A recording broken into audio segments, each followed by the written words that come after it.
Welcome back to T-Mez TV. We are at Knoxville. Yep, I'm back at Knoxville in a 410 wing car, but they just blew the horn to get engine heat, so I gotta go.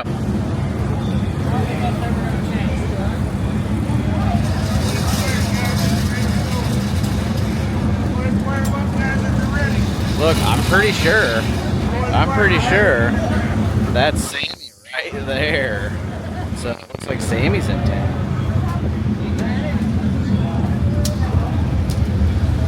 How's it going?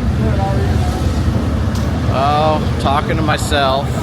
All right, we got it all fired up and we are ready to hot lap.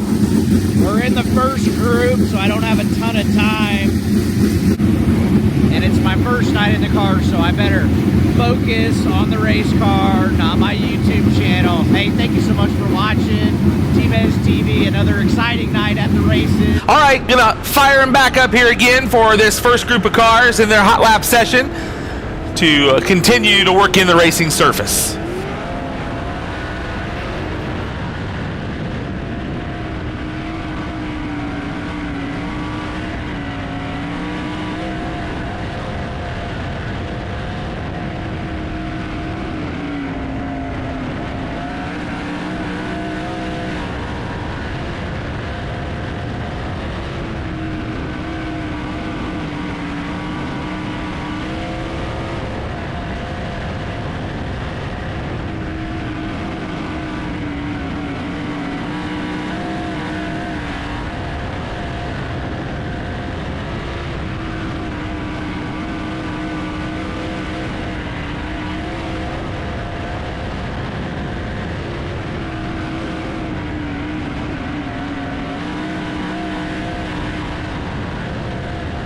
Checkered flag waving on this first hot lap session. Time's definitely getting quicker.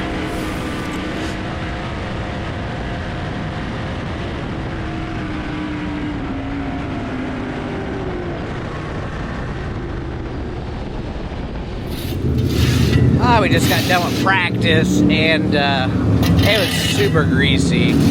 So it really gives you a false sense of what you got, you know?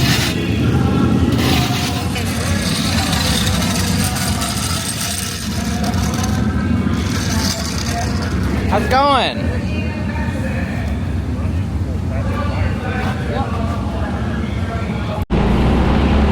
Thomas Messerall making his way onto the racetrack now from San Jose, California. He drives the T-Mez TV, Pure Betting, Labrie by Kamisha, Dogwater, Morris Auto, Personal Touch Marketing, car number 1.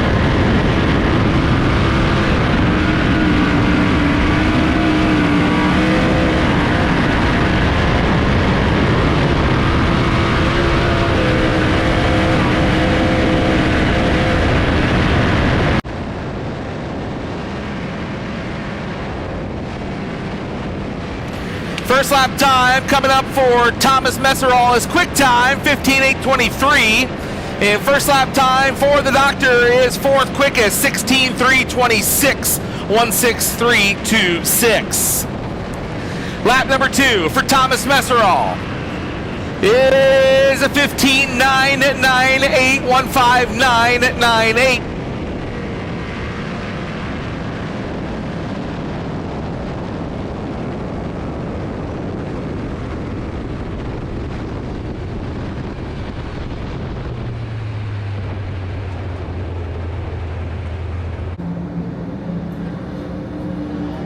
First lap time coming up for Emerson Axel. It's quick time, 15:5:76.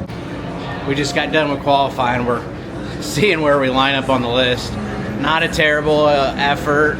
Car was really good. We made a small change to the bump stop and got the car laid left a little bit more.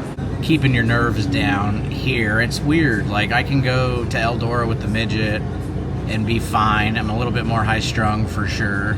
But man, coming to this place, it's like I put so much pressure on myself almost. So today I've been just trying to like relax, and you know, I can only do what I can do. We put down a decent time. We went like a 15:8, and Brownie went a 15:7, so we were only a 10th off that.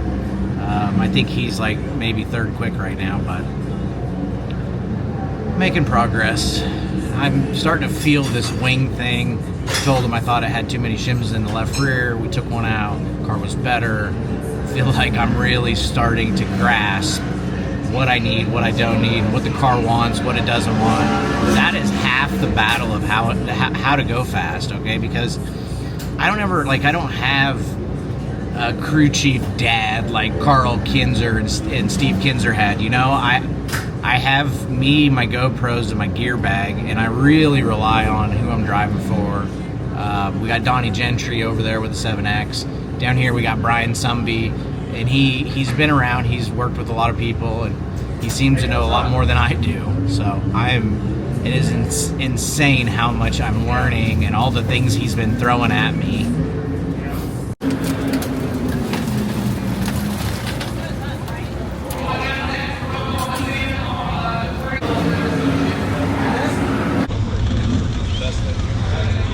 Good start. Good start. Yeah, make sure that thing's cleaned out down the back chute. Make sure you're on the right side coming to it instead of the right check and going, right? Gotcha. All right, you got this. Come on. Hey.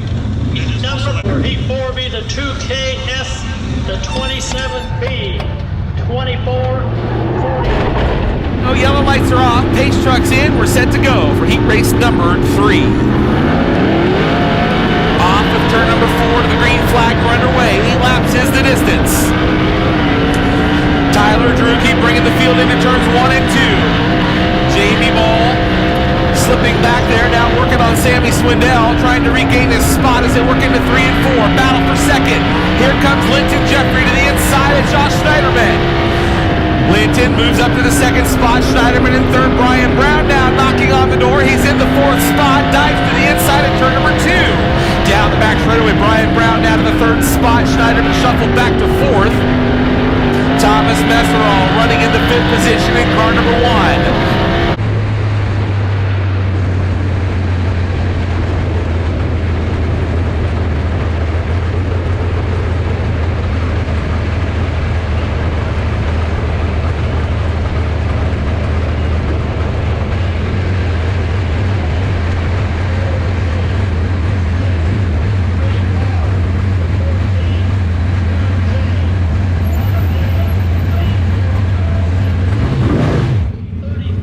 Just got done with the heat race, and we gave away some spots there.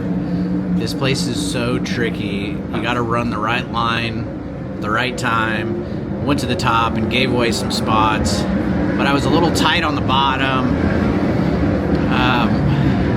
You're just going so fast here. You just have to have confidence in the car, and it just really, like, off the corner on the top just keeps getting me so tight, and like right front light.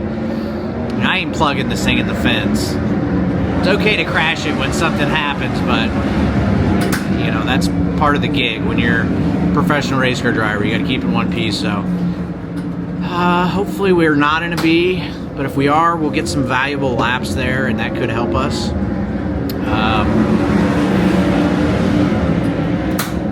Fourth heat is on the track.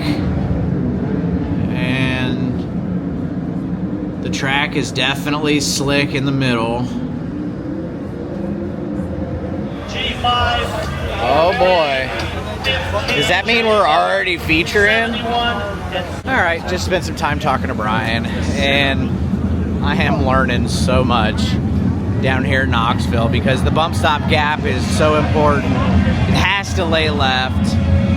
It has to get to the center of the corner laying left. If the thing pops up before the center, she's junk.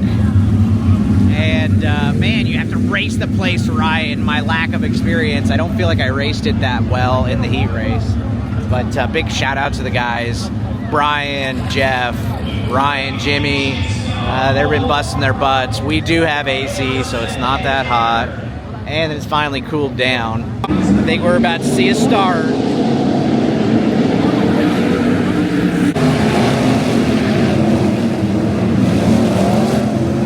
It looks like the boys are changing some stuff.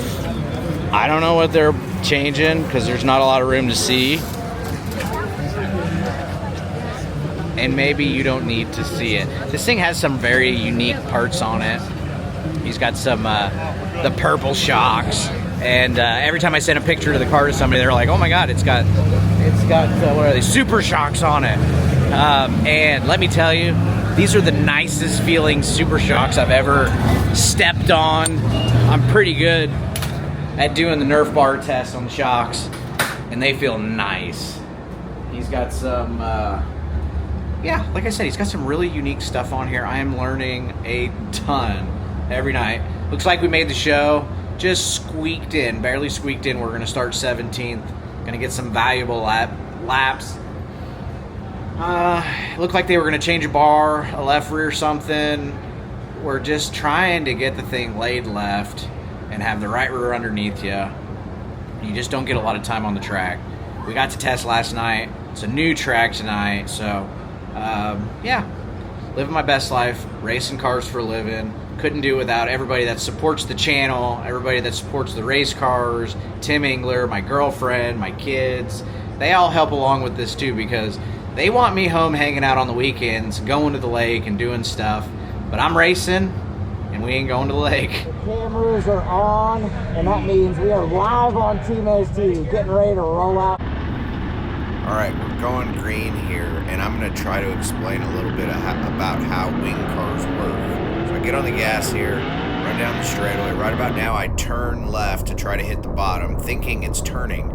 It just now cuts the wheels there because the gear has this a torsion bar in it, and so it kind of has a mind of its own, and the air in the back of the pack kind of just steers you where it wants to.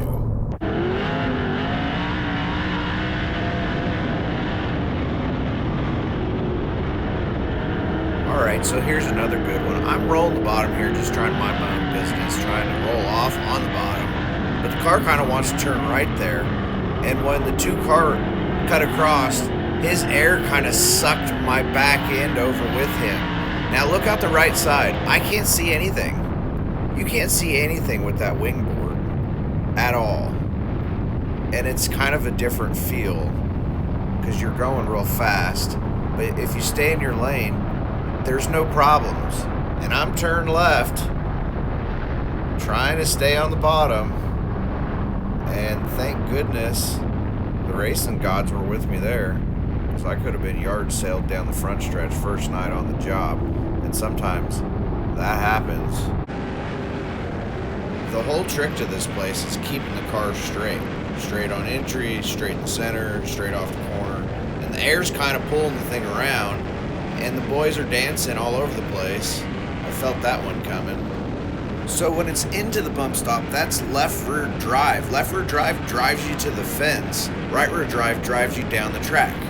What's crazy is we softened the bar up on the left rear to lay it left more, and it just laid it into the bump stop so hard that the thing is just dancing all over the place. And I think it was just laid in the bump stop so hard that if I turned it left, it'd stand it back up.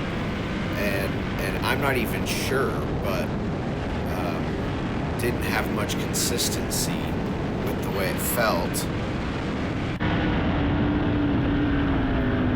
Now I'm deep enough behind people that I'm in clean air, and then the car is a little bit more forgiving to drive and a little bit more consistent.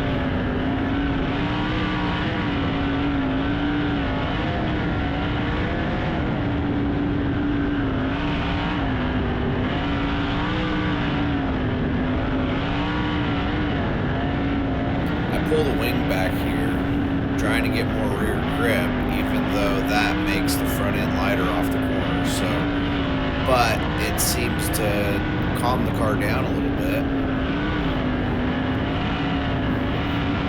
There's Brownie. That's the leader. That's not a good sign. Brakes, brakes, brakes. We go yellow. Oh yeah, let's not start in the front of the pack. Let's go around to the back of the pack. Talk about the walk of shame. Like, go from running in top fives last week, short track racing, come back to Knoxville and get our ass kicked.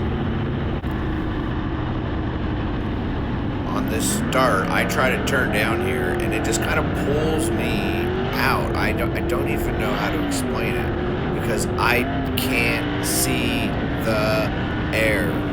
But you have to do it. It's a feeling. It's such a feeling.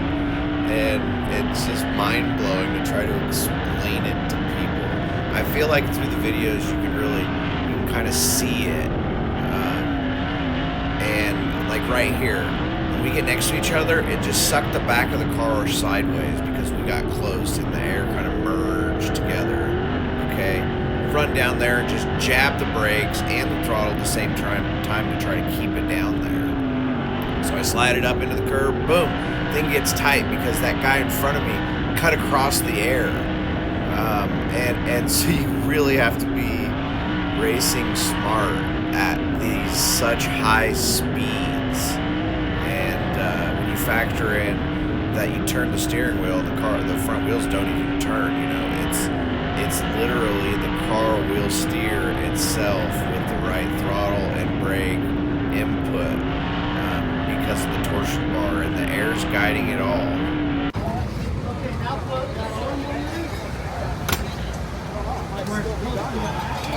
So despite running not as good as I wanted to for the guys, but it could be worse. It could be like my buddy Jack Anderson.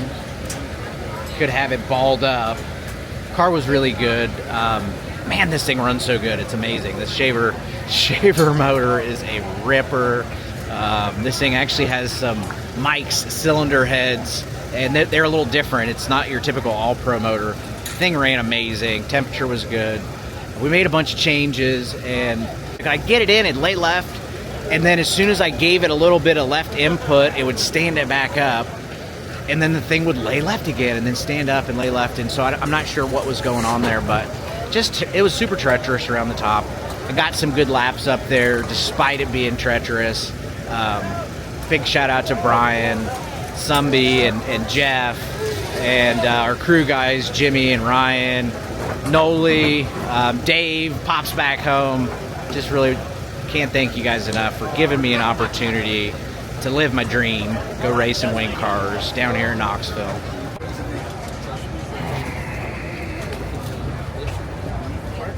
We got a crowd, but everybody's curious to make sure Jack's okay. I'm alright. How bad's that?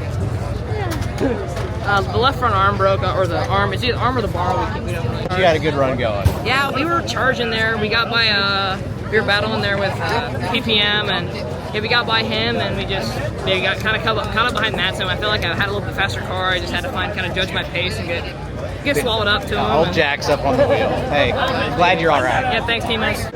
Hey, thank you so much for watching T-Mez TV.